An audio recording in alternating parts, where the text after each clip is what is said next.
अरहंताणम नमो अरहंताणम नमो अरहंताणम।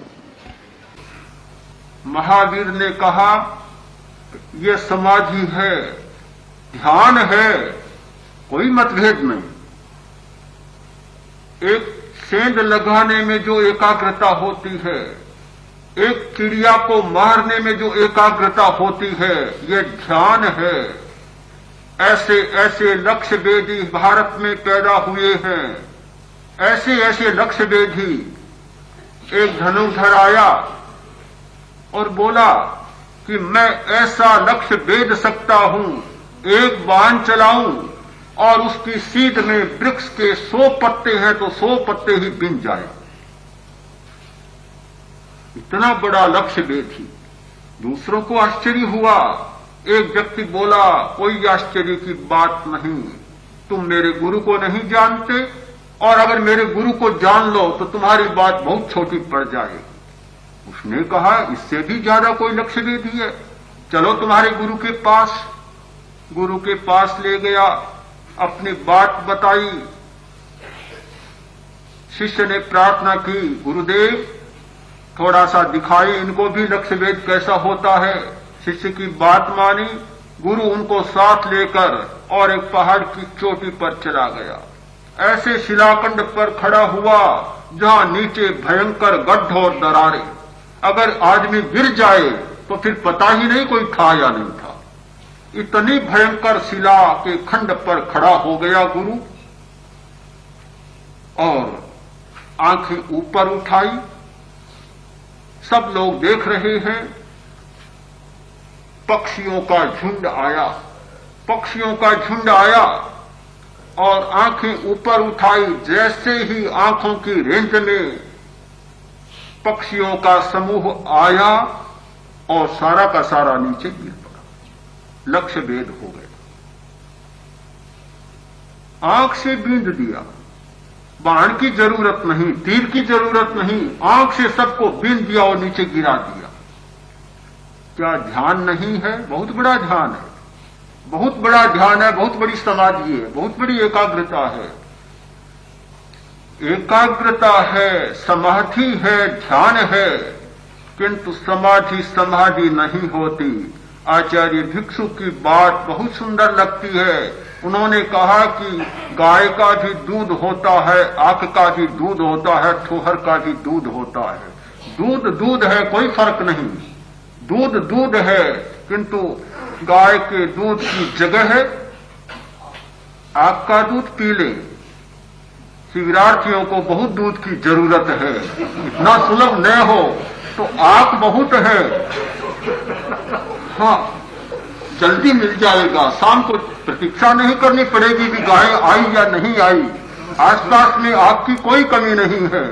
आदमी जाता है, आग का दूध लेकर आता है, कैसा लगेगा आपको? समाधि समाधि है, ध्यान ध्यान है। आग का दूध है और गाय का दूध गाय का दूध है।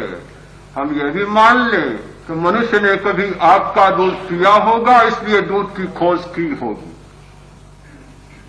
बहुत बड़ी एक भ्रांति हो जाती है। साधारण आदमी यही समझ लेता है कि संभोग समाधि का साधन है, यानी संभोग में जाने से समाधि उपलब्ध हो जाती है।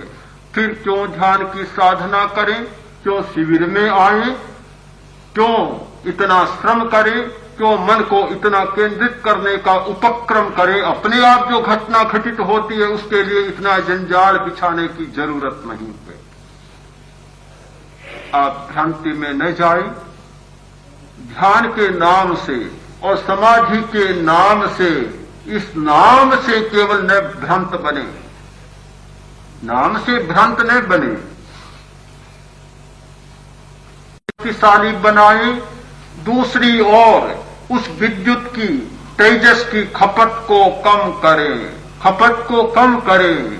ऐसा न हो कि जैसे जैसे अनाज बढ़े, खाद्य बढ़े और वैसे वैसे आबादी बढ़ती जाए, खपत भी बढ़ती जाए, तो लेखा पूरा का पूरा कुछ फर्क नहीं पड़ेगा।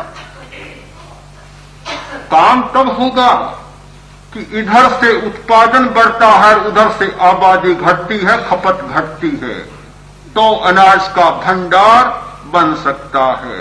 हमारी शक्ति का भंडार तब बनेगा इधर से हम संकल्प शक्ति के प्रयोग के द्वारा, प्राण संग्रह की प्रक्रिया के द्वारा, प्राण भरने के द्वारा शक्ति के भंडार को बढ़ाए और उधर खपत कम करें, व्यय कम करें, खर्च कम करें, तो फिर हमारा शक्ति का भंडार बढ़ेगा, शक्ति का जागरण होगा, हमारा आभा मंडल शक्तिशाली बनेगा, हमारा भाव तंत्र शक्तिशाली बनेगा और हम अपने आसपास एक ऐसे कवच का निर्माण करने में समर्थ हो जाएंगे जो कवच सारे बाहरी आक्रमणों से, संक्रमणों से हमें बचाता रहेगा।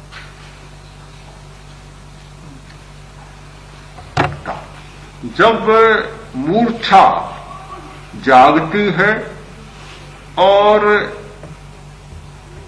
वीर्य की ग्रंथियां सक्रिय होती हैं, तो आदमी उस स्थिति में जाता है।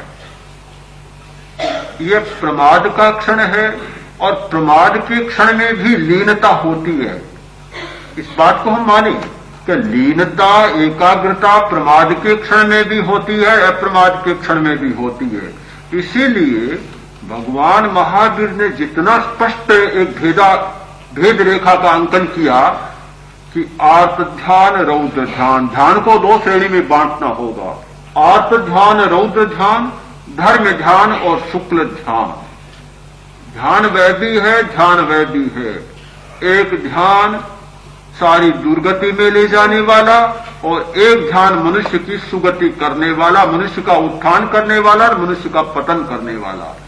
तो प्रमाद की अवस्था में भी ध्यान होता है, किंतु वह संकलेश होता है, संकलेश। अप्रमाद की अवस्था में ध्यान होता है, वह असंकलेश होता है। अंतर संकलेश और असंकलेश का है, लीनता में कोई अंतर नहीं। लीनता को मान सकते हैं, किंतु हमें यह निश्चित मानना होगा कि वह प्रमाद का क्षण है, मूर्छा का क्षण है और संकलेश का क्षण है।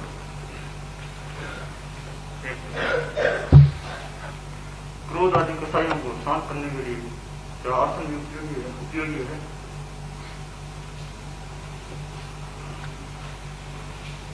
कसायों को शांत करने के लिए आसनों का भी उपयोग किया जा सकता है, क्योंकि क्रोध का या सारी वृत्तियों का अवतरण होता है नाड़ी संस्थान में।